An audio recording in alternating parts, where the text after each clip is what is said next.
Hello and welcome to this WION Live Broadcast from Washington, DC.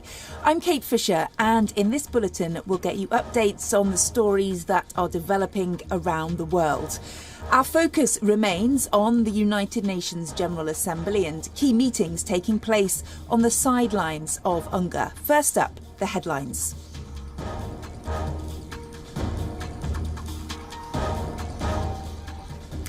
As Prime Minister Modi heads to the US to attend UNGA and hold a one-on-one with US President Joe Biden, WION speaks to Indian envoy to the US, Taranjit Singh Sandhu, who highlights the steadily growing Indo-US ties. Direct telephone calls between President Biden and Prime Minister Modi. That was followed by two top-level summits which were held. On both of them, Prime Minister Modi was the prominent speaker.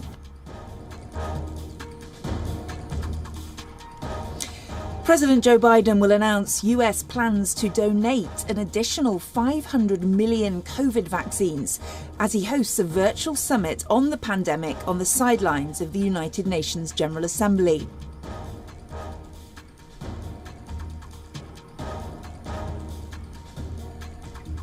US President Joe Biden and his French counterpart Emmanuel Macron are set to speak by telephone for the first time since the worst diplomatic spat between the two nations in years over a submarine deal with Australia.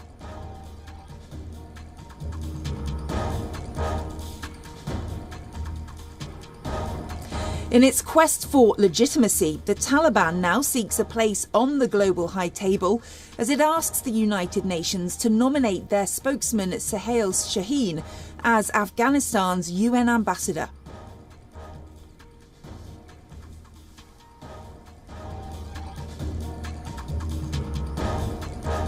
In a revised travel advisory, the United Kingdom accepts Covishield jabs as approved vaccines. However, Indians vaccinated with 2 doses will still need to quarantine due to the UK's issue with Indian vaccine certificates.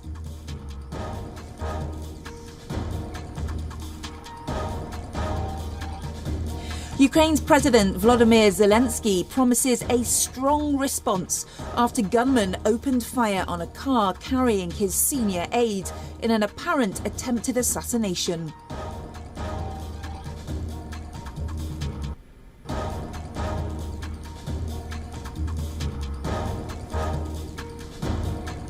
And a rare magnitude 6 earthquake rattles southeastern Australia, shaking buildings, knocking down walls and sending Melbourne residents running into the streets.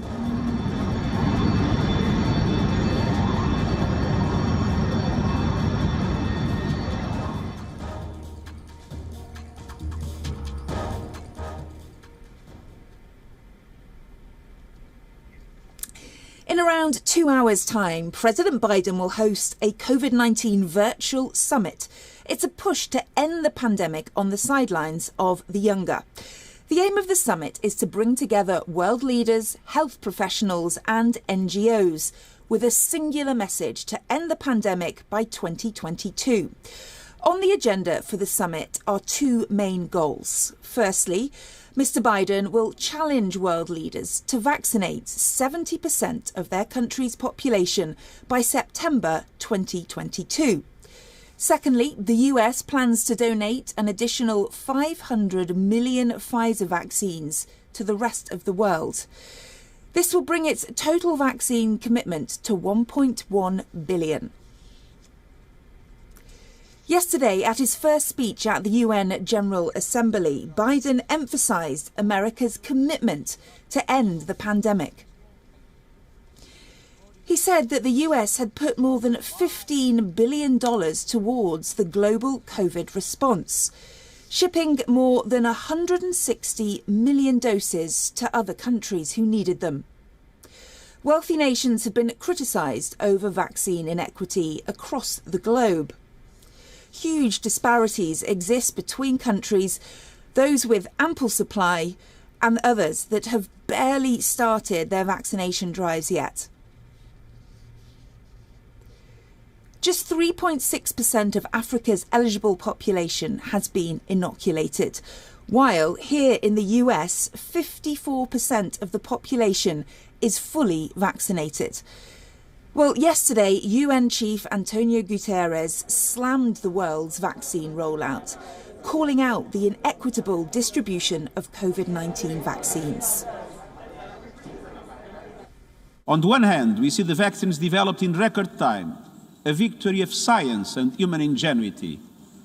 On the other hand, we see that triumph undone by the tragedy of lack of political will, selfishness and mistrust. A surplus in some countries, empty shelves in others. A majority of the wealthier world vaccinated. Washington will seek to rally the world around 3 goals. 1, increasing vaccine supply. 2, saving lives by resolving the oxygen crisis and access to testing. And lastly, improving future preparedness for pandemics. This comes as COVID-19 cases are surging again across the United States. Here, the country has recorded over 676,000 deaths, surpassing the nation's death toll from the Spanish flu over a century ago. It makes the current pandemic the deadliest in American history. For more on this, we are being joined live now by WION correspondent Susan Tirani from New York and WION's principal diplomatic correspondent, Siddhant Sibal, who's here in Washington, D.C. Let's start with you, Susan, in New York. Now, this global COVID summit that President Biden is due to host at the White House on the outskirts, on the sidelines of UNGA. What can we expect from it?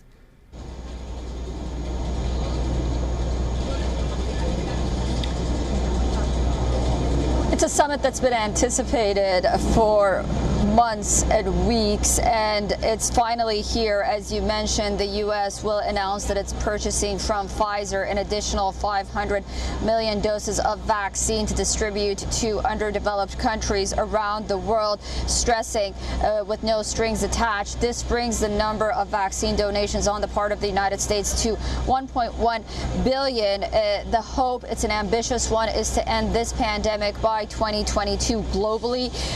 It's a summit of world leaders, the private sector, as well as NGOs and other partners from around the world. This is according to U.S. administration officials, and it's going to be a 4-hour summit divided into 4 separate sessions, which, assuming it's 1-hour sessions.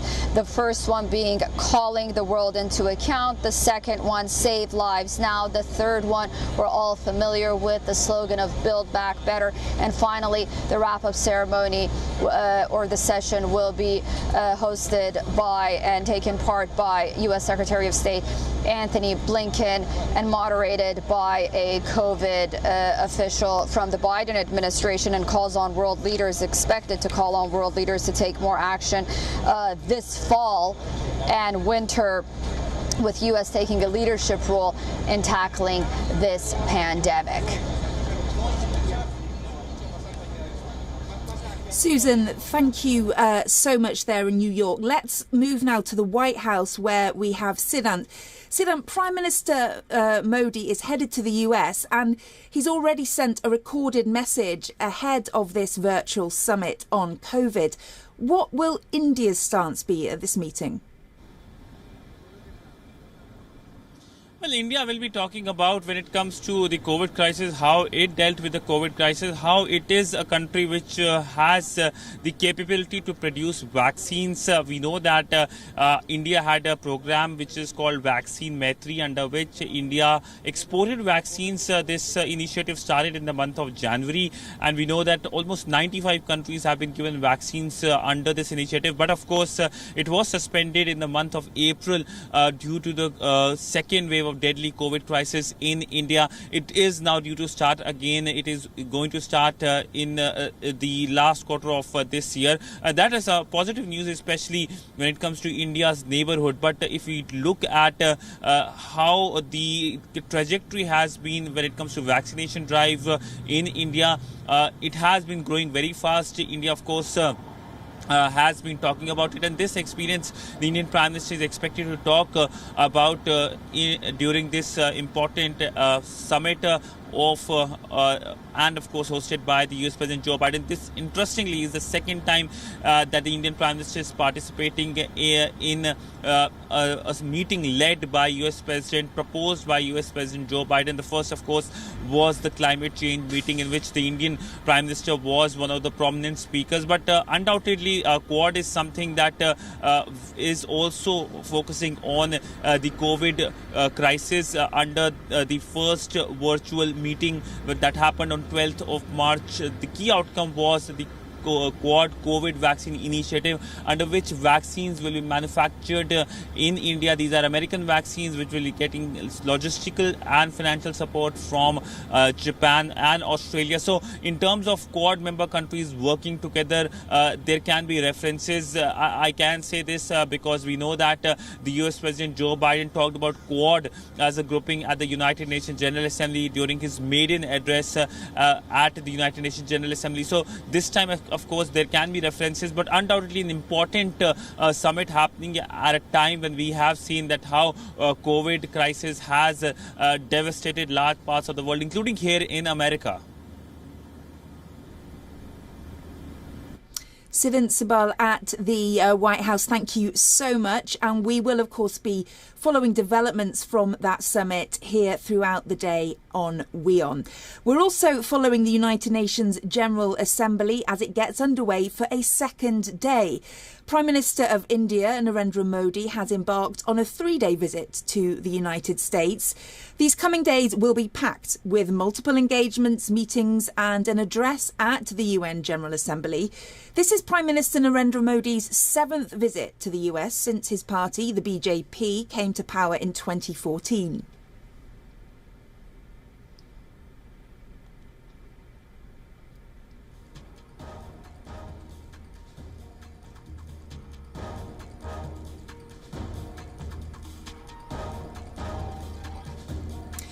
Before leaving, the Prime Minister said, and I quote, "The occasion is going to strengthen India's strategic partnership with the US, and India will consolidate ties with Japan and Australia."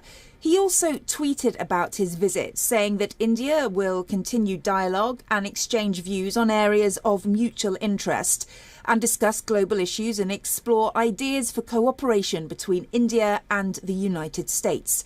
Well, let's give you a quick roundup of what the coming days are going to look like. Mr. Modi is scheduled to reach Washington later on tonight. On Thursday, he has crucial bilateral meetings scheduled with the Japanese Prime Minister Yoshihide Suga and Australian Prime Minister Scott Morrison. He's also going to sit down with US Vice President Kamala Harris. Remember, this is with the backdrop of that controversial AUKUS pact. It's yet to be seen how that is going to affect India's relations with its neighbours. On Friday, there will be a crucial day for the Prime Minister and India's strategic relationship as a whole with the US, because that's the day that Prime Minister Modi is going to hold a bilateral meeting with US President Joe Biden. It will be Mr. Modi's first in-person meeting with Mr. Biden after the US President took office in January. Both countries are touting their relationship to be a global strategic partnership. Later that day, Mr. Modi will take part in the Quad's first in-person summit. The Quadrilateral Security Dialogue Partnership includes the United States, Australia and Japan. The leaders are set to review progress made since their first virtual summit in March this year. The crisis in Afghanistan and its ripple effect in the region is going to be a priority. Other regional issues and shared interests will also be on the table. In the New York leg of Mr Modi's visit, the Prime Minister will be addressing the general debate at the 7th UNGA session, which will cover a range of topics from reinforcing strategic partnerships, recovery from COVID-19, rebuilding sustainability, the climate crisis, curbing extremism and cross-border terror, to revitalising the United Nations. Well, let's once again go across to Sidant Sibal. Sidant, Prime Minister Narendra Modi is known to have a personal rapport with most world leaders. What could be expected from the first face-to-face meeting between him and US President Joe Biden?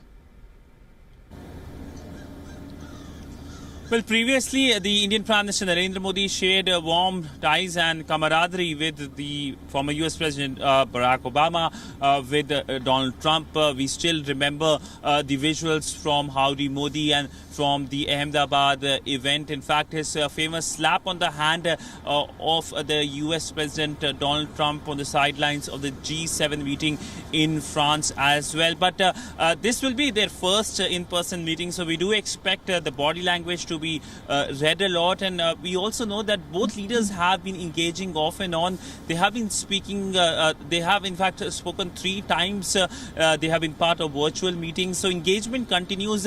And what is important to note is that it is very early on into Biden administration that the Indian Prime Minister is travelling. It's for the first time that Indian Prime Minister is travelling so early into an administration's tenure. Also, remember that as the Indian envoy to US, while speaking to WION, said that this visit could have been earlier as well, if there would have not been COVID pandemic. So this is an engagement, this is a relationship that is evolving very fast, and over successive administration it has evolved very fast. As far as the warm relationship, warm ties, I do expect in their future meetings the warm relation be expressed more. This will be their first in-person meeting, but also remember that the focus will be on how both countries can work together. There of course have been signals by US, a strong signal by the US that it is very keen to engage with New Delhi, and New Delhi in fact has reciprocated to it by, in a sense, being part of it, leading high-level visits. The Indian External Affairs Minister has been to Washington many times. The Foreign Secretary has been here. In fact, the Indian External Affairs Minister and the Indian Defence Minister Rajnath Singh will be here in Washington in the month of November for the annual 2+2 dialogue. And previously we have seen already the Defense Secretary, the US Secretary of State and the US Climate Envoy John Kerry visiting New Delhi 2 times. So clearly this is a relationship which is much celebrated and being termed as the most consequential relationship of this century. Yeah, it really does seem that the Biden administration is refocusing towards the Indo-Pacific. How do you see Mr. Biden and Mr. Modi's governments working closer together to meet the challenges emerging from a belligerent China? Well, China is the dragon in the room always. We have seen how US President Joe Biden talked about China without referring to China during his UNGA address, talking about how countries, big countries, are trying to question the rules-based order. And when it comes to India as well, India and China, we know the relationship hasn't been doing well. Last year's Galwan incident is something that has left a scar in the relationship. And as Indian side has been saying that it's going to have a larger impact on the bilateral relationship. We have seen India taking strong action when it comes to the Chinese app, more scrutiny on Chinese investment. And at the heart of this is the Indo-Pacific vision, both strongly backed by India and US. Of course, Indo-Pacific, the term derives from India, Indo-Pacific, and more countries are participating in it. We know the Quad, of course, will be focusing on Indo-Pacific, and this is making China jittery at the end of the day. China has been calling names. China has been terming Quad as an Asian NATO, something that has been dismissed by the Indian External Affairs Minister, who has called it as a Cold War mentality by the Chinese. But largely, if we look at the the issue of dealing with China, there is now a concerted effort by like-minded countries, by democratic nations across the region, in the Western world,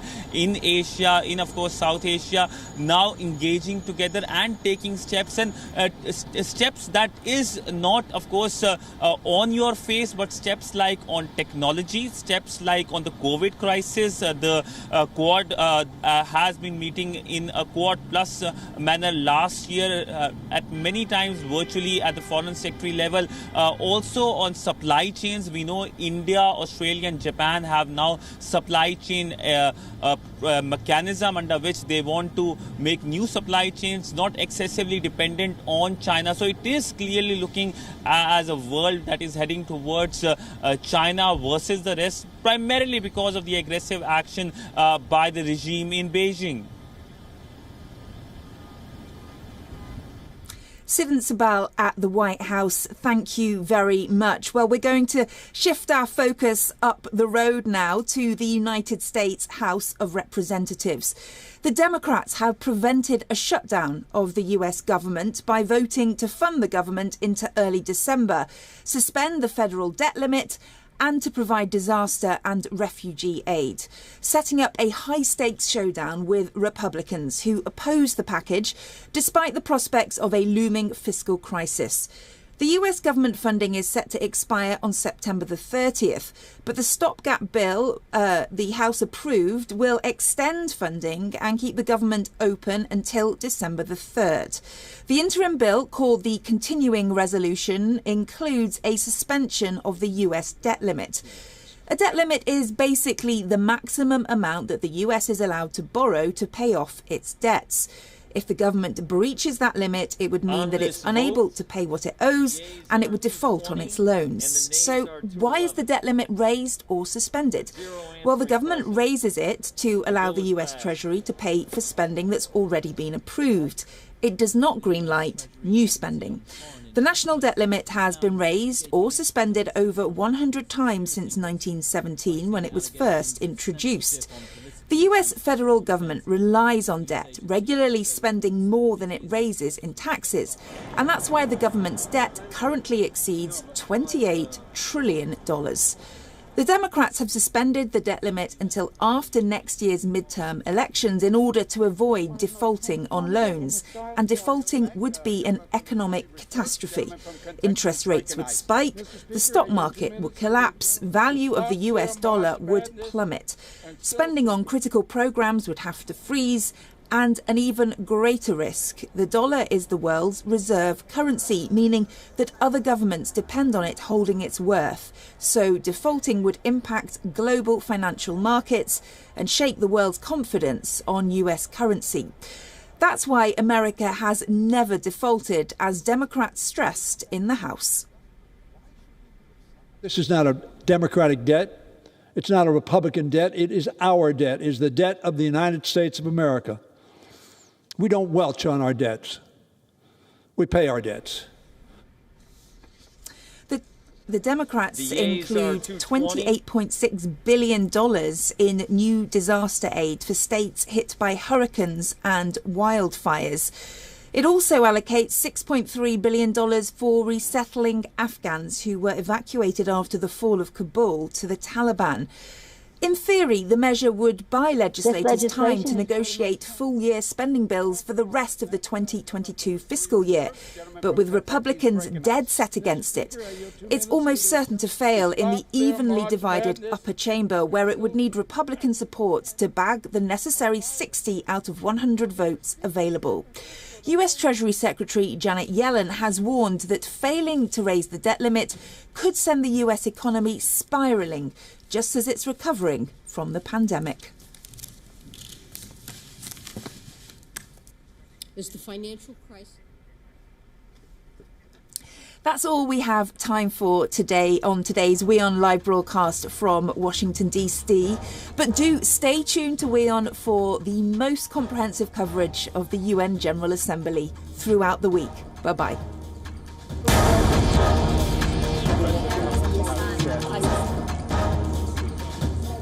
There are many other... this is right, Arab.